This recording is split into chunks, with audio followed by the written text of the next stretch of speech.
special concern with the problem in Laos goes back to 1954. That year at Geneva, a large group of powers agreed to a settlement of the struggle for Indochina. Laos was one of the new states which had recently emerged from the French Union, and it was the clear premise of the 1954 settlement that this new country would be neutral, free of external domination by anyone.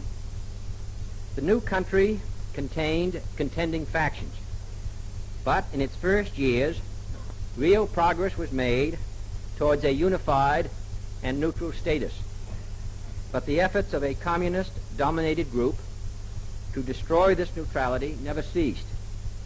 In the last half of 1960, a series of sudden maneuvers occurred, and the communists and their supporters turned to a new and greatly intensified military effort to take over. These three maps show the area of effective communist domination as it was last August, with the colored portions up on the right-hand corner being the areas held and dominated by the communists at that time. And now next in December of 1960, 3 months ago, the red area having expanded, and now from December 20th now to the present date, near the end of March, the communists control a much wider section of the country. In this military advance, the local communist forces, known as the Pathet Lao, have had increasing support and direction from outside. Soviet planes, I regret to say, have been conspicuous in a large-scale airlift into the battle area.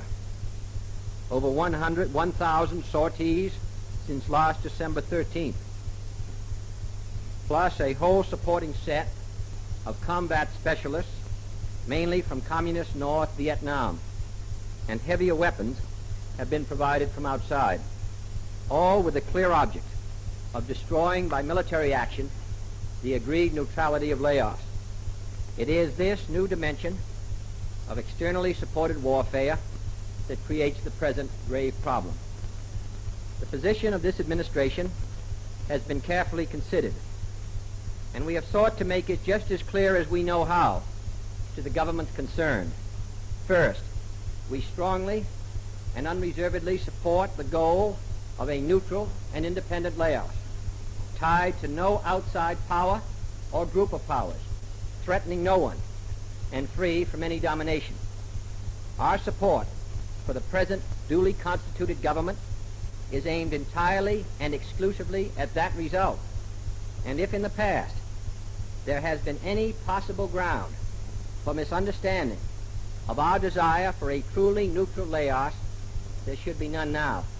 Secondly, if there is to be a peaceful solution, there must be a cessation of the present armed attacks by externally supported communists. If these attacks do not stop, those who support a truly neutral Laos will have to consider their response. The shape of this necessary response will of course be carefully considered, not only here in Washington, but in the CEDAW conference with our allies, which begins next Monday.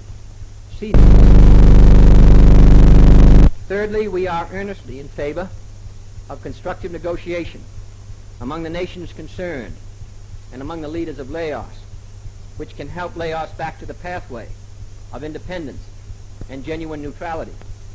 We strongly support the present British proposal of a prompt end of hostilities and prompt negotiation.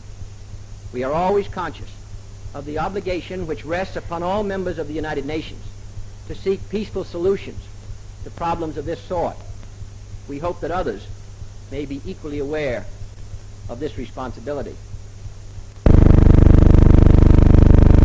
The security of all Southeast Asia will be endangered if Laos loses its neutral independence. Its own safety runs with the safety of us all, in real neutrality observed by all. I want to make it clear to the American people and to all the world that all we want in Laos is peace, not war. a truly neutral government, not a Cold War pawn, a settlement concluded at the conference table and not on the battlefield. Our response will be made in close cooperation with our allies and the wishes of the Laotian government. We will not be provoked, trapped, or drawn into this or any other situation. But I know that every American will want his country to honor its obligations to the point that freedom and security of the free world and ourselves may be achieved.